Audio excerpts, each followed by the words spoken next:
Chapter 5, Torsion, Part B, Example 5, Normalizing Torsional Stiffness.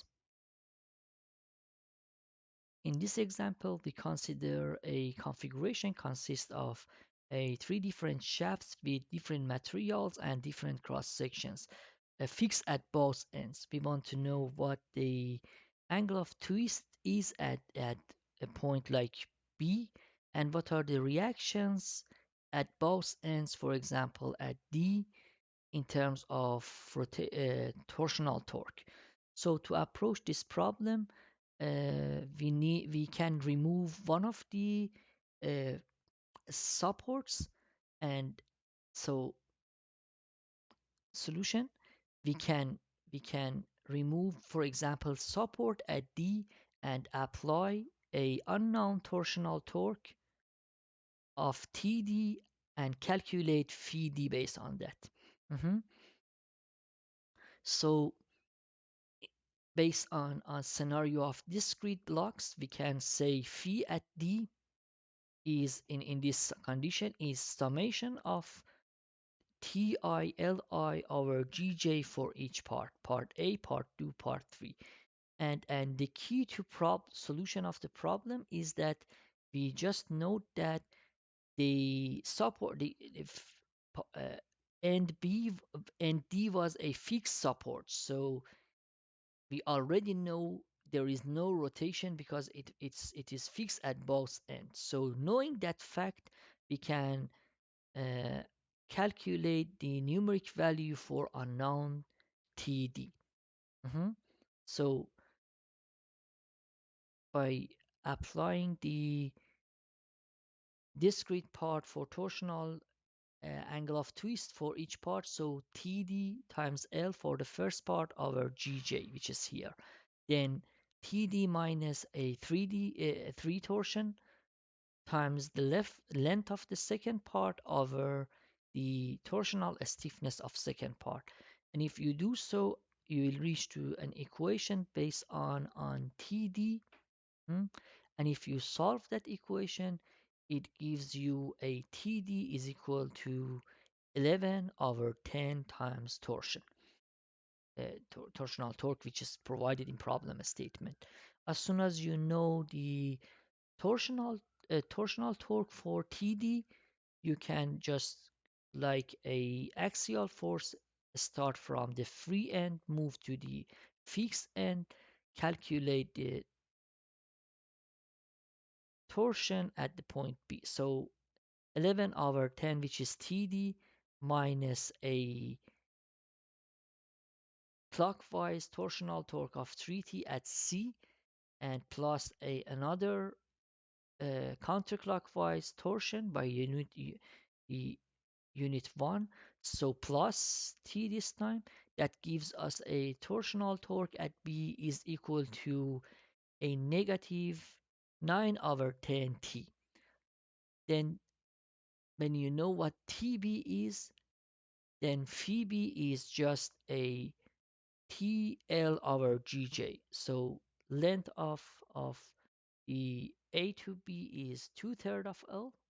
And phi B is when you look at the last part from right to left, so from B to a torsional torque of 9 over 10 T applies here, and it gives you a 3 over 20 TL over GJ for angle of twist at or angle of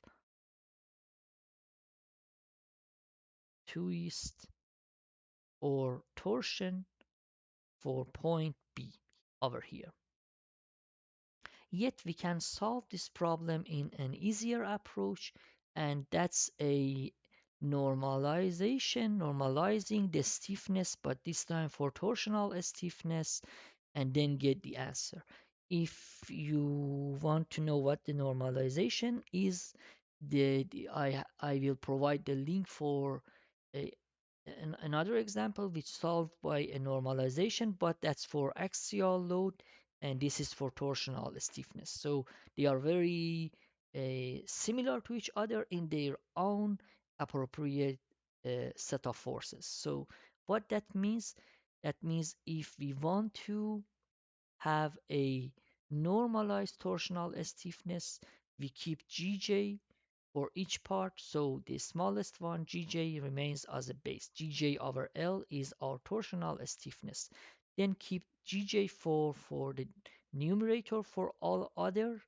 Then just do some changes in their denominators. So 2Gj over L can be simulated by Gj over L over 2. And this one, it just goes by Gj over L over 6. If you do the math, you get the same numeric value. Then what? As soon as we have the same numerator, they are almost normalized. So as if we have a part multiply the denominator by 6 for all of them, it gives us a 6L, 3L, this is time 6L, and 1 times the that's time, sorry, 6L. That gives you, these are 6 coefficient. It gives you L. So this is 1L, this is 3L, this is 6L. And then you apply the forces in free body diagram. And if you want to know what TD or TA is, that's just T1. Like we already learned that if we want to see the effect of a force acting here on D, we just need to go for the other half. And as well, if we want to know what the effect of a 3T applies to what is the effect of this force on D, we need to go by this length. So that's T times 1 minus a 3T times 4, which is here, T1 times T times 1, which is T times this part for TD, and it just gives you a numeric value of minus 11 over 10T. And we do know that T support should cancel that reaction. So that's a negative time, that's negative value, that's a positive. We simply know when a force apply vertically to a structure, the support should cancel out. So that negative comes from here. And that's as soon as you calculate the same numeric value for TD with solution 1, you can just go on and calculate TB, and again angle of twist at B. If you know what TB is, you can simply replace that and get the same numeric value for a angle of twist at B. Thank you.